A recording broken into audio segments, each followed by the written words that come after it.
Vous avez été nombreux à me demander si c'était possible de participer à des courses sans avoir de licence. Eh bien la réponse est oui. On va vous le montrer aujourd'hui, je vais vous montrer comment ça se passe une fois qu'on sera arrivé sur place.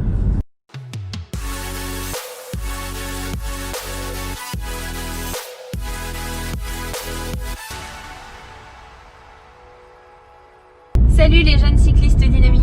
Une fois n'est pas coutume, aujourd'hui je prends le contrôle de la chaîne et de la caméra de Nico. Je suis en train de conduire donc je peux pas filmer. Qui joue les jeunes conducteurs pour Marie.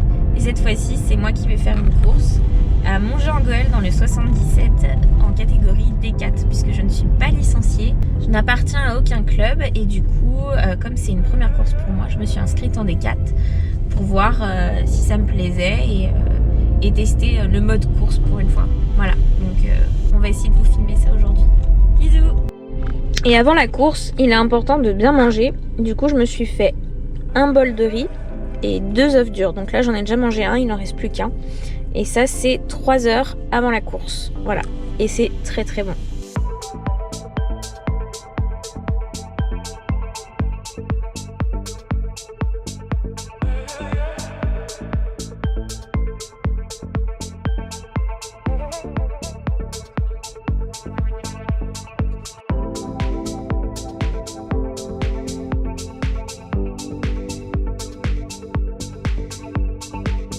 Stressé de quoi?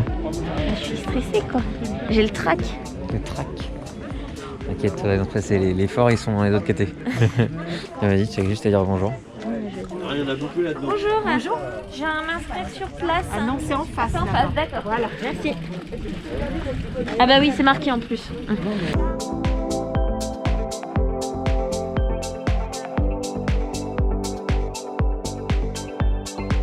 Alors, pour participer à la course, Marie a dû se préinscrire en passant un coup de fil à l'organisation. Ensuite, elle est allée se faire établir un certificat médical de non-contre-indication à la pratique du cyclisme en compétition chez son médecin traitant. Et grâce à un petit document imprimable en ligne, elle a pu se faire une licence temporaire qui n'est valable que pour cette compétition. On appelle ça une carte journée. Une fois sur place, elle a seulement eu besoin de régler le coût de l'engagement à la course, 8,50 €, et le coût de la licence à la journée, environ 10 € pour obtenir son dossard. Allez, super. C'est bon. Bon, le dossard c'est bon. Ouais, maintenant va falloir le mettre dans le dos. Ouais, mais ça c'est moi qui fais pour toi. Ok. T'as les épingles? Elles sont dans le portefeuille. Ah, super. Tu veux que je le mette maintenant ou tu veux que je le mette après? On va le mettre dans la voiture. Hein. Comme les Instagrammeurs, tu sais. Allez, voilà, c'est bon. C'est bien attaché. Hop, là on a mis 6 petites épingles. Vas-y, penche-toi pour voir. Ouais, c'est bien tendu, c'est parfait. Excellent. Voilà. T'es contente? Hein? T'es contente? Ouais.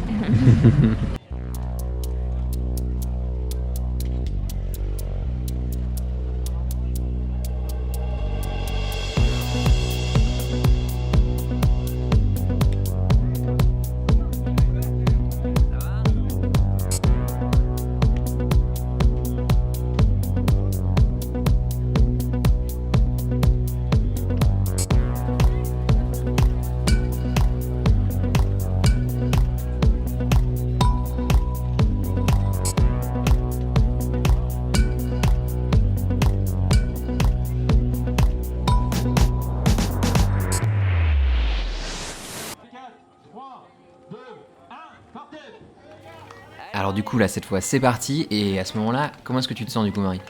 Bah j'étais encore assez stressée. J'avais qu'une hâte, c'était de partir justement pour laisser parler cette adrénaline. Et une fois que j'étais dans cette montée, on va dire en haut de la montée, j'étais un peu plus détendue. Là je sais pas trop où me placer justement parce que je sais pas comment sont les coureurs ni quel est leur rythme. Je sais pas trop comment je vais devoir me caler. Il y en a déjà à gauche là qui me dépassent. Donc j'essaie de trouver ma place au début, dans la course et avec les autres. C'est vrai que comme tu connaissais pas trop le niveau finalement de la course, c'était un peu difficile de se jauger et de savoir si tu allais être cramé ou si tu allais finalement bien t'en sortir. Voilà, c'est ça. Et en plus, là, comme on le voit sur la vidéo, je me fais embêter par le terre-plein central en fait, qui sont des petits pavés. Et du coup, donc il y a ce terre-plein, il y a les autres. Et je suis un peu perdue en fait à ce moment-là. Alors j'essaie de me rappeler ce que tu m'avais dit du coup, de dire si tu n'es pas devant, tu es derrière. Donc bon, pour l'instant j'essaie de bien dérouler les jambes et je me dis je verrai après. Alors on les a vus effectivement, les pavés un petit peu sournois, là on voit qu'à chaque fois tu poses tes roues dessus et derrière tu te rends compte qu'en fait ça rend pas du tout et que c'est mieux de pas rouler dessus justement et d'essayer de bifurquer un petit peu sur le côté. C'est ça, c'est parce que en fait à ce moment-là je suis vraiment pas à l'aise du tout. Ça va se voir d'ailleurs avec la suite de la vidéo, mais là je me contente juste de pédaler et de juger un peu mes autres adversaires on va dire, et surtout de trouver ma place, voilà, parce que pour l'instant c'est assez flou pour moi.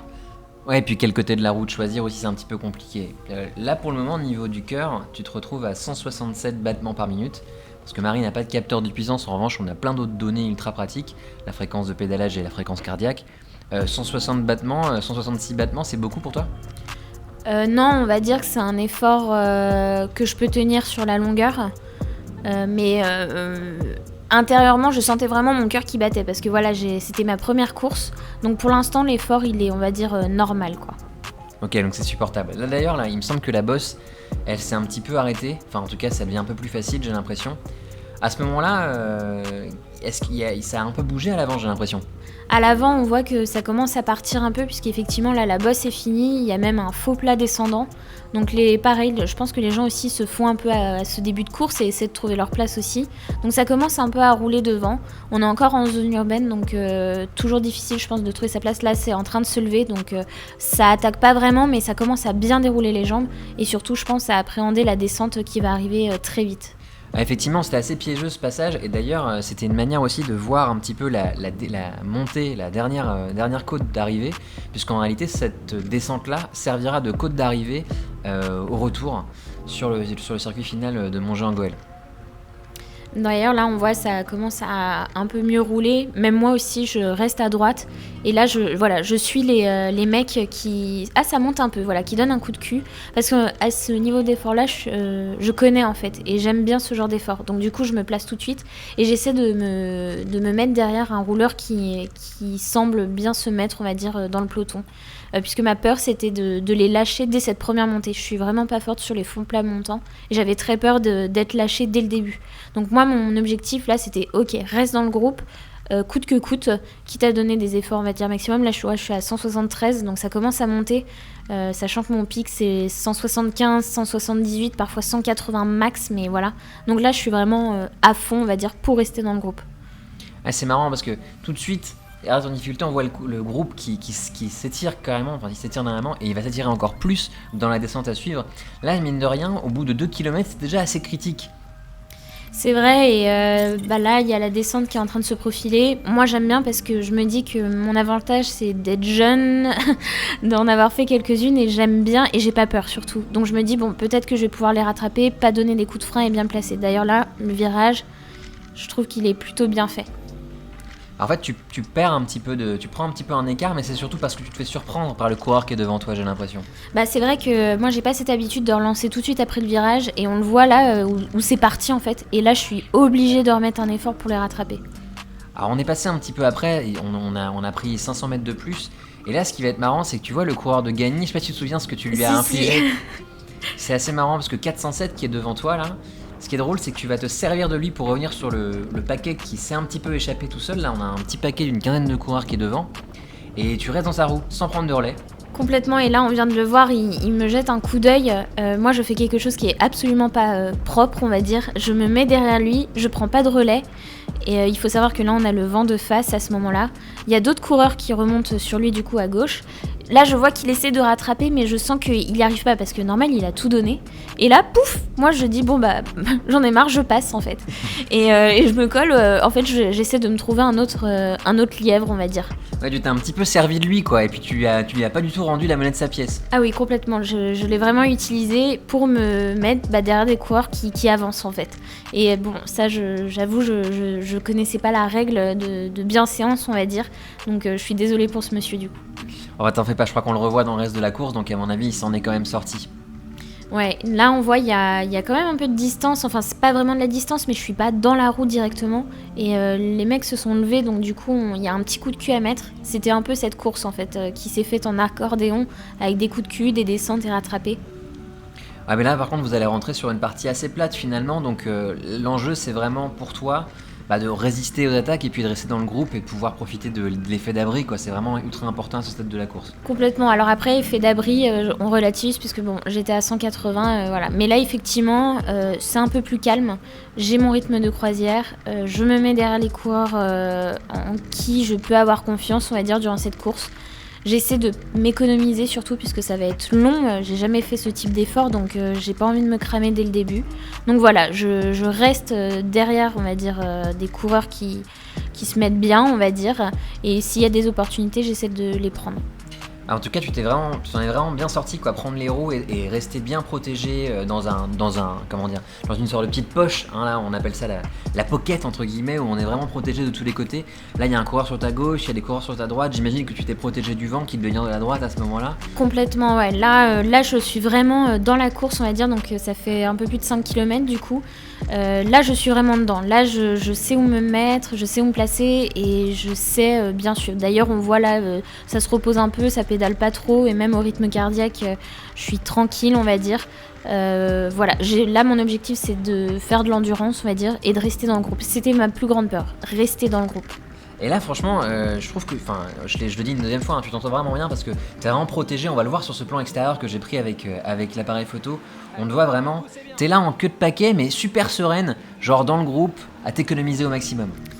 Oui, c'est ça, en queue de paquet, j'en ai un peu conscience, mais comme j'étais pas très à l'aise, j'essaie de prendre en assurance pour essayer de remonter par la suite. Et là, on le voit sur ce plan, on voit ça, c'est en train de partir à gauche, alors est-ce que je prends ou pas ?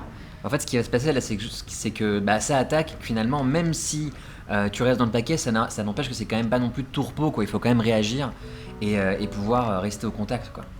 Ah oui, là je le vois au rythme en fait, j'essaie de garder une bonne cadence et de pas me faire larguer, mais pour l'instant ça va, je suis on va dire à l'abri, je roule bien, je pense que j'avais pas à rougir des autres coureurs à ce moment-là. Alors, il y a une autre particularité sur ce parcours, c'est les changements de direction, on le voit sur la carte qui est en haut à gauche. Les changements de direction, ils sont assez incessants, donc il y a des longs bords et des changements de direction assez nets, ce qui faisait que du coup, les conditions par rapport au vent, elles ont changé, on va le voir dans les images qui vont suivre. Donc là, en gros, après l'attaque, naturellement, ça ralentit. On va le voir dans les images qui vont suivre, tu vas bien t'en sortir vis-à-vis de ces changements de direction. Ah, c'est marrant, il y avait des vieilles bagnoles là. Ah oui, tiens, j'avais pas vu. Effectivement, c'est ce que je disais tout à l'heure, c'était vraiment une course en accordéon où là, voilà, il y a un faux plat montant, les mecs se mettent sur les pédales et après ça se rassoit, ça reprend le rythme, on va dire, et ça essaie de recoller le groupe. C'est vrai que ça a été vraiment, je pense, le challenge de bien gérer ces changements de direction. Mais j'ai suivi le conseil que j'avais en tête, que Nico m'avait donné, de dire après les virages, relance. Et là, on va le voir tout de suite. Là, super, regardez par exemple par rapport au coureur qui est en blanc, Marie va vraiment bien s'en sortir et bien utiliser sa position pour pouvoir en gagner à son tour ensuite. Là-bas, va gagner une position, 2 positions. Là, on a vraiment vu une belle maîtrise du virage. Et en plus, j'ai vraiment du jus, enfin, je me sens bien à ce niveau de la course. Et d'ailleurs, ce coureur blanc avec un liseré jaune et rouge a été un bon allié, on va dire, pendant cette course. Il me donnait vraiment des conseils sur quand m'économiser ou s'il voyait que je faisais un effort alors que c'était pas justifié, il me disait attends, calme-toi, là ça sert à rien, entre guillemets. Donc voilà, super. Et là, je suis plutôt fière de moi, on va dire, puisque après le virage, je me suis toujours pas fait lâcher. Voilà, c'était vraiment l'objectif, rester dans le tas, quoi. Là, on va le voir encore sur ce plan extérieur, on est relativement proche de l'arrivée, là maintenant il doit rester quoi, quelque chose comme 15-20 km. À ce stade, franchement, t'as commencé à reprendre assez d'assurance pour être à l'avant du paquet, etc. Franchement, super, hein, les changements de direction, je dois dire, super chapeau. J'étais vraiment super content de te voir à cette position-là, à ce moment-là de la course. C'est ça, je suis à l'avant. Alors, pas tout à fait en première position, mais on va dire 3 ou 4 peut-être. Il y a une échappée de 3 coureurs qui est devant. Et là, voilà, je suis quand même à l'avant du peloton parce que je sens que c'est à la fin et qu'il reste plus beaucoup de kilomètres et que c'est là où je vais pouvoir peut-être faire la différence. Donc, j'essaie de me placer, on va dire, à une dizaine de kilomètres avant la fin. Pour pouvoir être en bonne position si jamais il y a une attaque, si il y a un groupe qui va partir chasser l'échappée. Donc voilà. Et là, je me sentais très bien aussi. J'avais bien mangé, j'avais bien bu sur le vélo. Donc des conditions vraiment géniales à ce niveau-là. Et là, on va rentrer dans une phase de la course qui est vraiment particulière parce que comme on est proche de l'arrivée, eh bien les gars vont se regarder, on est à 15 bornes de l'arrivée, là vraiment, là tu vois, c'est une sorte de faux rythme qui s'installe. C'est ça, et je m'en souviens très bien de ce moment, puisque j'étais à l'avant, mais moi j'allais pas prendre tout le peloton, on va dire, puisque c'était ma première course, j'avais pas envie d'avoir ce rôle-là, et en même temps je me retrouve devant, et les mecs sont là en train de se dire, bon, on y va, ça roule pas, et ça se plaignait en disant que ça roulait pas, et effectivement ça ne roulait pas en fait, personne ne voulait prendre le rythme, mais voilà, j'avais pas à rougir de cette position. Je me suis dit, il y a quelqu'un qui va le faire à ma place, et bon, c'est peut-être pas très fair-play, mais voilà, c'est le parti que j'ai choisi. En même temps, quand tu cours seul, c'est un petit peu cette manière qu'il faut agir, c'est-à-dire se faire un petit peu oublier. De toute façon, tu profites pas du support d'une équipe, donc à partir de là, t'es seul contre tous, et c'est vraiment ça que t'as bien intégré. C'est ça, et en plus, je pense que les coureurs, ils s'attendaient pas non plus à ce que je tire tout un groupe, donc c'était donnant-donnant. Alors là, à ce moment-là, la course, c'est un faux plat montant, ma pire angoisse, puisque c'est vraiment les efforts où je suis pas très bonne, et du coup, je me dis, bon, va devant, donc là, je remonte en fait. Parce que je me dis, si je me fais rattraper, au moins je serai pas trop larguée. Donc là, je monte vraiment devant en me disant, il y a des mecs plus forts qui vont venir me rattraper, mais au moins je serai pas larguée, toujours dans mon objectif de rester dans les premières du groupe pour cette fin de course. Là, t'as eu carrément raison, parce qu'on arrive dans la côte qui est à l'orée du village de Montgé-en-Goël, donc dans la forêt de Montgé, et c'est une des dernières difficultés du parcours. À ce moment-là, il reste quelque chose comme 10 km, ou un peu plus. Et vraiment, c'est critique. À cet endroit-là, c'est là que se fait la course. Et t'as vraiment eu raison de vouloir être à l'avant à ce moment-là, parce que si les choses qui partent, ça va partir de l'avant. Enfin, en tout cas, ça va partir de cette position-là. C'est ça, et là, on le voit au rythme cardiaque. Je suis 160, 80, 180. Je suis vraiment à fond, on va dire. Là, il y a mes parents à gauche. Je suis vraiment à fond, et j'ai toujours cette adrénaline, en fait, qui revient là. Du coup, en cette fin de course, en me disant, allez, t'as pas fait un peu moins de 2 heures de course pour rien. Donne tout à ce moment-là. Là, ce qui est top, c'est que vraiment tous les efforts sont fournis, non pas par toi, mais par le mec en jaune là. Tout à l'heure, il y avait le premier gars en bleu qui a attaqué, il a été poursuivi par le deuxième gars en bleu, et le gars en jaune finalement fait aussi les efforts pour te permettre de faire le jump sur ces coureurs qui ont pris de l'avance. C'est ça, c'était mon objectif en fait, d'être en tête et de pouvoir jumper derrière quelqu'un qui va me donner le bon rythme pour pouvoir rester derrière. Donc là, effectivement, je me fais rattraper, logique, puisque j'essaie de récupérer, en fait, c'était assez intense pour moi, mais je lâche rien, je me mets derrière eux et j'essaie de suivre, et je jette aussi des coups d'œil pour voir s'il y a une attaque ou pas, pour pouvoir me placer. Là, ce qui est ouf, c'est qu'en fait, tu le vois peut-être pas à ce moment-là, on l'a peut-être dans la vidéo parce qu'on n'a pas de caméra arrière, mais en fait, le groupe dans lequel vous étiez avant, qui devait faire peut-être 15-20 coureurs, il a complètement explosé sous cette côte, vous avez vraiment donné un rythme de dingue. C'est ça, et là, il se passe quelque chose de très drôle, je vois le panneau, je vois les mecs du PCE qui sont là, qui m'encouragent, donc c'était super, et en fait, j'oublie un peu la course et je me dis, ça y est, c'est fini. Et du coup, voyant le panneau du village, je dis allez, donne tout. Et là, je lâche. Et on le voit, j'y vais à fond, quoi. Et je me dis, c'est bientôt fini. Donc, dans ma tête, pour moi, c'est bientôt fini. Donc, je donne tout. Mais je donne vraiment tout. Et on voit 100 RPM, 184 de cardio. Enfin, je suis à fond les ballons. Et c'est que, on va dire, je crois, allez, ouais, maintenant, je pense, où je me dis, je comprends pas, je vois pas d'estrade, je vois pas l'arrivée. Et là, le virage, ça va faire gauche-droite, et je capte, en fait, puisqu'on avait fait la reco en début de parcours avec Nico, je comprends que ce n'est pas du tout la fin et qu'il reste un tour. Et là, c'est une petite descente, et je me dis, oh là là, il reste un tour. Cette descente, j'ai un peu peur, mais je dis, allez, tu t'es grillé, mais lâche rien, vas-y. Et j'y vais à fond.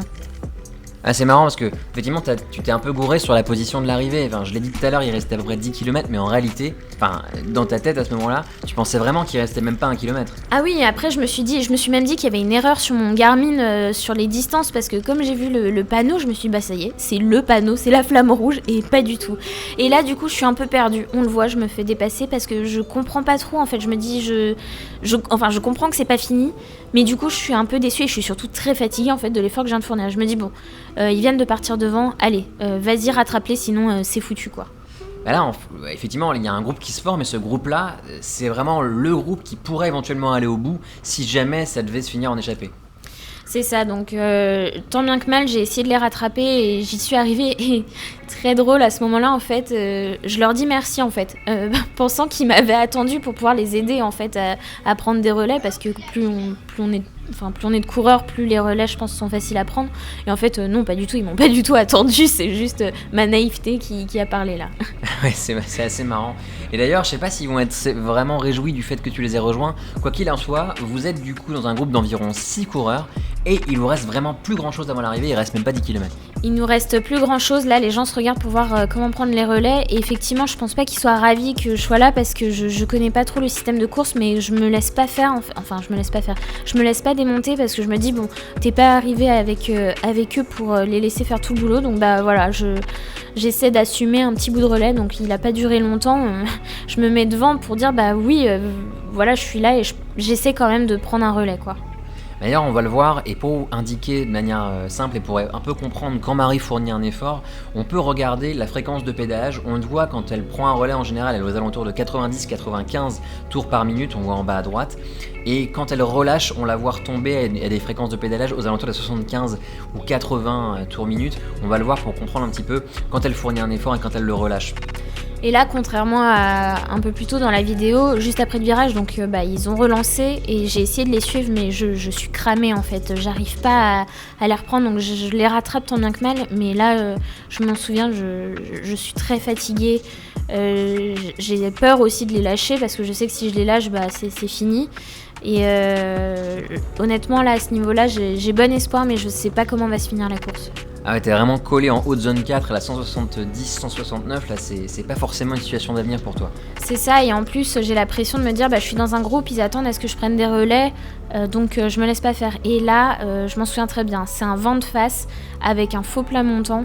On l'avait fait avec Nico en début de course et je donne ce que je peux, mais je suis vraiment fatiguée et je pense qu'ils le sentent aussi puisque les relais durent pas très longtemps de toute façon.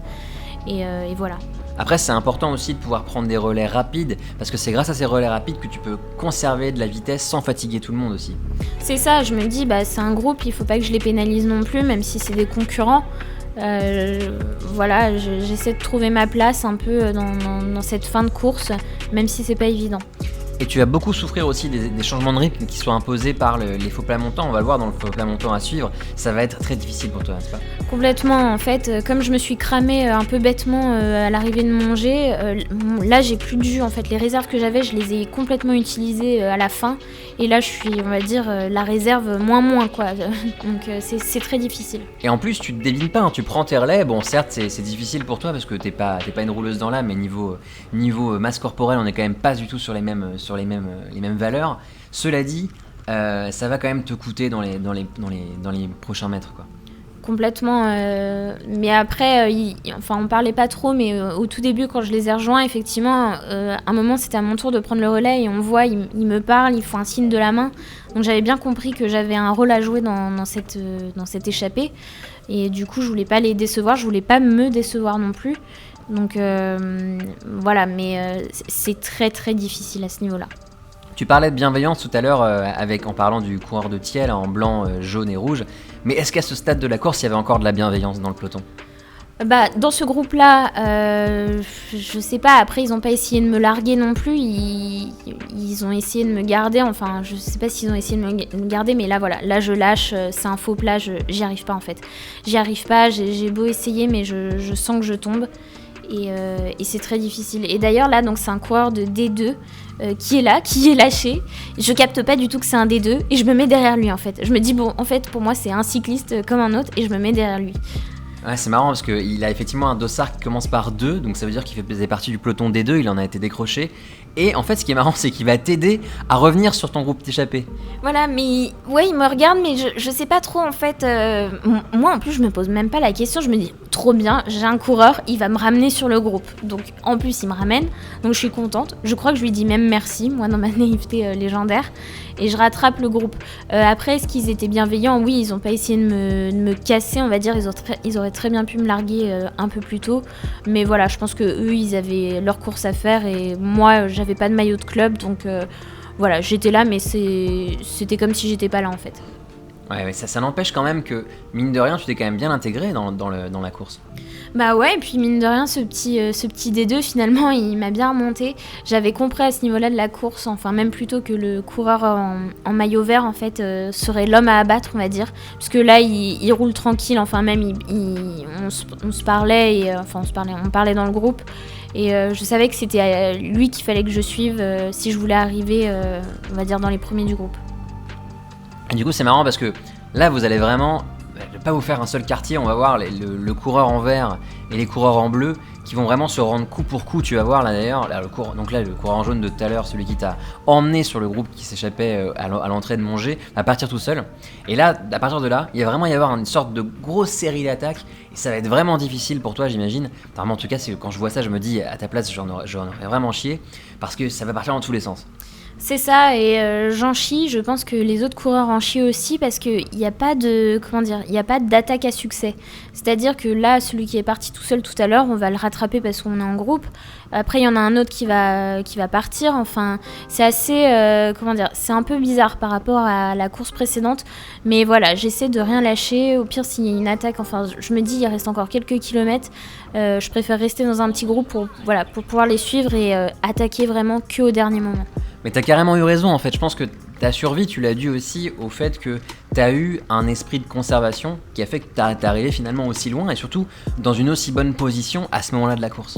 C'est ça, il faut savoir que l'arrivée de Montgé c'était une arrivée en côte, donc j'avais vraiment toutes mes chances, c'était une côte très franche et je me dis en danseuse je vais pouvoir peut-être faire la différence, sachant que la difficulté c'était le faux plat qu'il y avait avant cette fameuse côte et je voulais bien me placer à ce moment-là. Ah là voilà, en parlant là de série d'attaques, là en l'occurrence, c'était vraiment très difficile. Le gars en vert, il a vraiment fait parler sa puissance pour te lâcher dans sa roue. En plus sur un faux plat montant, ce qui est pas vraiment ton point fort, on l'a vu déjà plusieurs fois tout à l'heure. À ce stade, franchement, moi j'aurais vraiment eu le moral dans les chaussettes et je me serais dit, oh là là, impossible quoi. Mais j'avais le moral dans les chaussettes, effectivement. Je me suis dit comment je vais tenir au bout. Là, j'ai le cœur qui s'emballe. Enfin, franchement, je me dis, je sais pas comment je vais finir, mais je lâche rien. Voilà, je me dis, bon, donne le max, donne ce que tu peux. Le cycliste en maillot vert, du coup, qui part devant, finalement, ça m'étonne pas. On voyait vraiment qu'il était en grande forme. Il était en forme, en tout cas, juste avant. Donc, ça m'a pas étonné qu'il parte à ce moment-là. Et là en plus, je sais pas si vous avez vu la forêt qui était à l'écran tout à l'heure, enfin l'espèce de petite forêt sur une petite butte, ça, c'est là qu'il y a la bosse d'arrivée. Donc là t'es vraiment toute proche, et on est vraiment à plus rien, il reste quoi, 4-5 km grand max, l'arrivée est toute proche, et à mon avis, tu l'as fonctionné au mental quoi à ce moment-là. Ah oui, complètement, là c'est vraiment au mental que ça se joue, on a encore plusieurs, donc je me dis que j'ai toutes mes chances, j'arrive quand même à suivre. Mon avantage c'est aussi de récupérer assez rapidement quand même, mon cœur il monte très vite mais il peut redescendre vite aussi. Et voilà, je me mets dans le groupe et j'attends la prochaine difficulté, on va dire. Et là, ça va arriver relativement vite, puisqu'au virage à droite, on connaît cette route, on l'a déjà vue, c'est la route sur laquelle tu prenais la roue du coureur de Gagny et où tu lui mets un sac. C'est ça, et là, en fait, j'avais pas vu que c'était ce virage-là, donc je le prends très large, en fait, ce qui était une erreur. J'ai capté que très tardivement, en fait, qu'on tournait là, à ce moment-là. Donc déjà, je prends un peu de retard à ce moment-là, mais je suis quand même devant parce que c'est le fameux faux plat, en fait, où je me dis, bon, ils vont me massacrer. Mais je tiens, j'essaie de tenir, je donne le max, mais je sais que dès que je vais lâcher, il y a au moins 5 ou 6 mecs derrière moi qui vont sauter sur l'occasion. Et là en plus tu t'es positionné avec pas mal d'esprit de conservation en te disant je vais rester haut, papa me fait lâcher directement. En revanche, le problème dans ce positionnement c'est que tu es vachement haut, ce qui est bien et pas bien, parce que c'est bien parce que tu te feras pas lâcher directement. En revanche, tu prends beaucoup plus de vent. Et du coup, à partir du moment où t'es derrière les mecs, y a pas de problème, mais t'as quand même passé quelques secondes, même pas mal de secondes, à pousser le vent pour tout le groupe, et ça pour le coup, ça t'a probablement un petit peu taxé quoi avant l'arrivée dans la côte. Oui, c'est possible. Et puis là, je suis vraiment épuisée, on va dire. Et là, je sens, il se rassoit, je me rassois aussi. Et au moment où je me rassois, j'y arrive plus, en fait. Voilà. Et là, on le voit assez rapidement. Il me repasse devant. Et je vais ralentir de plus en plus. Et je vais me faire passer par les autres qui arrivent derrière très rapidement. Et ils sont nombreux, en fait. Effectivement, là, l'attaque qui part sur la gauche, ça va exciter un petit peu tout le groupe. Et tout le monde va vraiment aller all-in, tout le monde va faire tapis sur cette dernière côte parce que là, le faux plat montant qui était juste avant, il donne sur la côte qui était la descente qu'on a vue au tout début de la vidéo et naturellement ça devient un peu plus dur et là au moment où il faut limite en remettre une couche, là vraiment tu pioches. Ah oui, là je perds et en plus il me dépasse et mentalement là c'est très difficile parce que je lâche un peu en fait, même beaucoup, il me passe devant, j'ai plus d'énergie, j'ai plus rien. Et je me dis, bon, voilà, c'est fini. Enfin, arriver dans les 5 premiers, là, je peux plus trop y compter. Alors, bon, j'essaie quand même de donner le max, on va dire. Enfin, le max de ce que je peux à ce stade-là. Mais mentalement, c'est très dur parce que je sais que j'ai perdu, entre guillemets, la course à ce moment-là.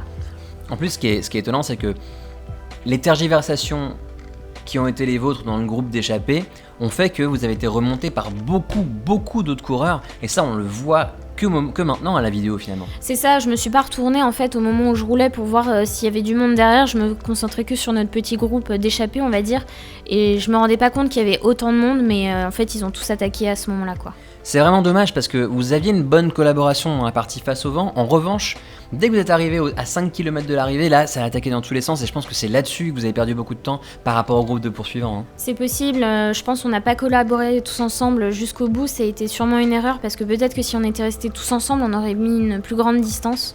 Et voilà. Donc là, c'est la dernière montée. Il y a ce coureur qui est devant moi, j'essaie de rien lâcher.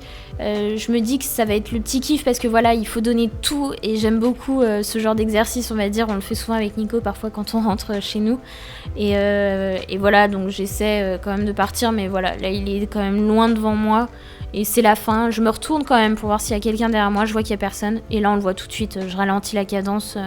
Je vais pas lancer mon vélo vers l'avant parce que je sais que derrière moi il n'y a personne, que je vais pas rattraper celui devant moi, donc j'essaie de finir dignement on va dire la course. Et d'ailleurs on me voit arriver, je finis 16e sur cette course, je suis très contente quand même du résultat, c'était une super course, les gens étaient très sympas, j'avais un groupe de coureurs hyper bienveillants, enfin les conditions météorologiques étaient au top, donc franchement super course. Donc ça s'est bien passé, je suis très contente. C'était une belle première fois, des très bonnes sensations, j'étais très contente.